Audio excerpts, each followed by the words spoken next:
आधी रात को पुराना कब्रिस्तान चांद की रोशनी में बिल्कुल शांत था। टेढ़े मेढ़े पेड़ लंबी डरावनी परछाइयां बना रहे थे। हवा में घना कोहरा छाया हुआ था जो हर आवाज को दबा रहा था। बस चांद की ही रोशनी थी जो पुरानी कब्रों पर एक अजीब सी रोशनी डाल रही थी। हवा में गीली मिट्टी और सड़ते पत्तों की गंध भरी हुई थी। जैसे ही आप जंग लगे लोहे के गेट पर खड़े हुए, आपकी रीढ़ की हड्डी में सिहरन दौड़ गई। पेड़ों से हवा चल रही थी जो भटकती आत्माओं के रोने जैसी लग रही थी। यह परछाइयों और रहस्यों की जगह थी, एक ऐसी जगह जहां जीवित और मृत के बीच का पर्दा बहुत पतला लगता था। आप हिचकिचाते हैं, आपके ऊपर एक डर की लहर दौड़ जाती है, पर जिज्ञासा आपको अंदर खींचती है। आप गेट के अंदर कदम रखते हैं, जंग लगे कब्जे कराहते हैं जैसे कोई दुखी होकर आह भर रहा हो। आपके पैरों के नीचे का रास्ता समय के साथ खो गया था और उस पर घास फूस उगाई थी। आपका हर कदम पिछले वाले से भारी लग रहा था, जैसे कोई अनदेखी नजरें आप पर टिकी हों। आप अकेले नहीं थे। दूरी में कब्रों के बीच एक अकेली आकृति घूम रही थी। उनका सिलहूट परछाई में डूबा हुआ था। उनका चेहरा नजर नहीं आ रहा था। वे एक अजीब सी जल्दबाजी के साथ आगे बढ़ रहे थे। उनका सिर एक तरफ से दूसरी तरफ मुड़ रहा था, जैसे किसी चीज की तलाश कर रहे हो। वो कौन थे और इतनी देर रात इस वीरान जगह पर क्या कर रहे थे? ये सवाल आपके मन में गूंजते रहे, आपकी बेचैनी को और बढ़ाते रहे। आपने उनका पीछा करने का फैसला किया, एक सुरक्षित दूरी बनाए रखते हुए। आपका दिल आपकी छाती में जोरों से धड़क रहा था। जैसे जैसे आप कब्रिस्तान में आगे बढ़ते गए, कोहरा और घना होता गया। आपके चारों ओर एक ठंडे नम आलिंगन की तरह छा गया। हवा और ठंडी हो गई, आपकी त्वचा को चुभने लगी। फुसफुसाहट धीरे धीरे शुरू हुई, धीमी और अस्पष्ट, हवा में उड़ती हुई। पहले तो आपको लगा कि यह सिर्फ पेड़ों से होकर गुजरती हवा की आवाज है, लेकिन जैसे जैसे आप उस अकेली आकृति के करीब पहुंचते गए, फुसफुसाहट तेज होती गई और जोरदार होती गई। वे हर तरफ से आती हुई प्रतीत हो रही थीं, आपको घेर रही थीं, आपका नाम पुकार रही थीं। डर से आपका गला घुट गया। आपके अंदर की आवाज आपको वापस मुड़ने के लिए चिल्ला रही थी, दौड़ने के लिए जब तक आप अभी भी कर सकते हैं। लेकिन आप वहीं जमे हुए थे। आपकी निगाहें आगे उस आकृति पर टिकी हुई थीं। एक भयानक जिज्ञासा आपको जकड़े हुए थी। वह आकृति एक भव्य मकबरे के सामने रुकी। उसका संगमरमर का अग्रभाग समय के साथ फटा और दागदार हो गया था। एक लोहे के हुक से एक अकेली लालटेन लटकी हुई थी।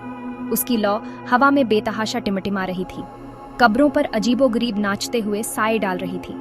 अचानक हवा का एक झोंका कब्रिस्तान से होकर गुजरा, लालटेन को बुझा दिया और आपको अंधेरे में डुबो दिया। चांदनी में परछाइयां इधर उधर नाचती रहीं, अशुभ आकृतियां लेती हुईं, जो आपकी ओर झुकती और पहुंचती हुई प्रतीत होती थीं। आपके अंदर दहशत फैल गई। आप अनदेखी निगाहों से घिरे हुए थे, फुसफुसाहट से जो आपके दिमाग में अपने पंजे मारती हुई प्रतीत हो रही थी। आपकी सांसें तेज हो गईं, आपका दिल आपकी पसलियों से टकरा रहा था। आपको बाहर निकलना था, परछाइयों और फुसफुसाहट की इस जगह से बचना था। भाग 5। एक खौफनाक मौजूदगी। लेकिन जैसे ही आप भागने के लिए मुड़े, एक ठंडे हाथ ने आपके कंधे को जकड़ लिया। आप घूमे, आपका खून जम गया। आपके सामने वह आकृति खड़ी थी। उनका चेहरा अब मकबरे के प्रवेश द्वार से निकलने वाली एक धुंधली ईथर चमक से जगमगा रहा था। उनकी आंखें चौड़ी और खाली आपको घूर रही थीं, आपकी रीढ़ की हड्डी में सिहरन भेज रही थीं। उनके होंठ हिलते रहे, लेकिन कोई आवाज नहीं निकली। फिर भी आप उनके शब्दों को अपने दिमाग में गूंजते हुए महसूस कर सके, ठंडे और खतरनाक। दहशत ने आपके पैरों को गति दी। आपने खुद को मुक्त कर लिया, डर के मारे पीछे हटते हुए। आपकी चीख आपके गले में फंस गई। उस दम घुटने वाले डर ने आपको पूरी तरह से अपने आगोश में ले लिया। भाग 6। फुसफुसाहट का रहस्य। आप पीछे हटे, आपकी निगाहें उस आकृति को देखती रहीं। उन्होंने पीछा नहीं किया, वे बस वहीं खड़े रहे। उनकी ईथर चमक तेज होती गई, फुसफुसाहट तेज होती गई। उनके चारों ओर घूमती आत्माओं के बवंडर की तरह घूमती रही। उनकी आवाज, या यूं कहें कि आपके दिमाग में गूंजती आवाज, एक त्रासदी की बात करती थी, एक ऐसी जिंदगी की जिसे अन्यायपूर्ण तरीके से ले लिया गया था, प्रतिशोध की ऐसी प्यास की जो सदियों से गूंज रही थी। फुसफुसाहट उनकी कहानी थी, उनका दर्द था, उनका गुस्सा था जो कब्र के पार से रिस रहा था। उनका दुख आप पर छा गया, निराशा और क्रोध की एक ज्वार की लहर। आप मदद करना चाहते थे, उनके कष्टों को कम करना चाहते थे, लेकिन आप उस आत्मा को कैसे खुश कर सकते थे जो मृत्यु के अथाह कुंड में खो गई थी। भाग 7। जवाब के लिए एक बेताब तलाश। आपने हिम्मत जुटाते हुए उस आकृति को आवाज दी। आपकी आवाज कांप रही थी। आपने उनका नाम, उनकी कहानी पूछी, उस पीड़ा को समझने की उम्मीद में जिसने उन्हें इस उजाड़ जगह पर बांध रखा था। उस आकृति ने अपना सिर थोड़ा घुमाया, आपकी उपस्थिति को स्वीकार किया, लेकिन उनकी निगाहें मकबरे पर टिकी रहीं। फुसफुसाहट तेज हो गई, तेजी से घूमती रही। उनके दर्द भरे रोने की आवाज कब्रिस्तान में गूंज उठी, जिससे आपकी रूह कांप उठी। आप आगे बढ़ते रहे, आपकी आवाज में ताकत आती गई, जो डर और सहानुभूति के अजीब मिश्रण से भर गई। आप एक रहस्य पर ठोकर मार चुके थे, एक त्रासदी जो समय और दुख की परतों के नीचे दबी हुई थी। आप सच्चाई को उजागर करने के लिए दृढ़ थे, भले ही इसके लिए आपको अपने सबसे गहरे डर का सामना करना पड़े। भाग 8। अज्ञात का सामना। आप सावधानी से मकबरे के पास पहुंचे। हर कदम आपको द्रुतशीतन फुसफुसाहट के केंद्र के करीब ले जा रहा था। उस आकृति ने आपको रोकने के लिए कोई हरकत नहीं की। उनकी उपस्थिति एक स्थिर, अटूट भार थी जो आप पर दबाव डाल रही थी। आप प्रवेश द्वार पर पहुंचे। सड़न की गंध से हवा घनी थी और कुछ प्राचीन, कुछ परेशान करने वाला था। फुसफुसाहट एक बुखार की पिच पर पहुंच गई। आपके चारों ओर घूमती हुई आपको उनकी निराशा की खाई में खींचने की धमकी दे रही थी। आपने अंदर झांका। आपका दिल आपकी पसलियों के खिलाफ धड़क रहा था। आकृति से निकलने वाली उसी ईथर चमक से इंटीरियर मंद रूप से जलाया गया था। टिमटिमाती रोशनी में परछाइयां नाचती थीं, आपकी आंखों से खेलती थीं, जिससे आपको सवाल होता था कि क्या वास्तविक है और क्या केवल आपके डर का एक अनुमान है। भाग 9। चमकती आंखें। जैसे ही आपकी आंखों को अंधेरे की आदत हुई, आपको कुछ परेशान करने वाला लगा। मकबरे के अंदर अंधेरे से चमकती हुई आंखों के जोड़े आप पर झपके।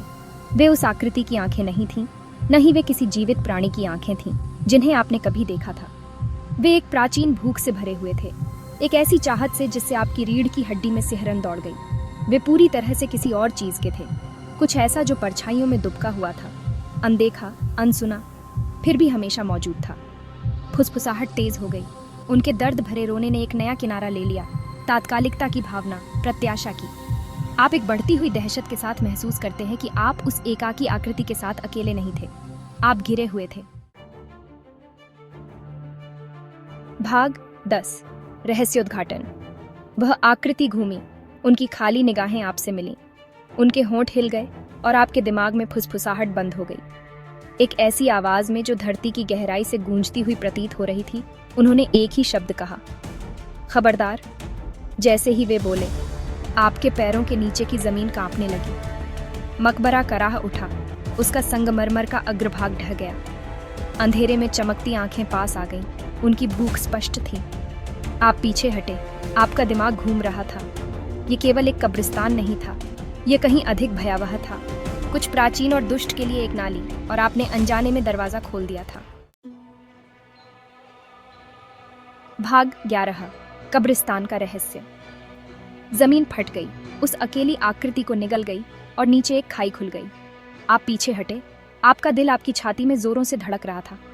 मकबरे के भीतर चमकती आंखें गायब हो गईं। उनकी फुसफुसाहट की जगह रसातल से निकलने वाली कर्कश आवाजें आ गईं। कब्रिस्तान जीवित था, एक द्वेषपूर्ण ऊर्जा के साथ स्पंदित हो रहा था, जिससे आपकी रीढ़ की हड्डी में ठंडक आ गई थी। यह आराम की जगह नहीं, बल्कि एक जेल थी, और आपने अभी अभी इसके बचाव को ट्रिगर किया था। आप मुड़े और दौड़े, आपके पीछे गूंजती हुई उन जागृत सत्ताओं की गड़गड़ाहट। कब्रिस्तान, जो कभी गम की जगह थी, शिकार का मैदान बन गई थी, और आप शिकार थे।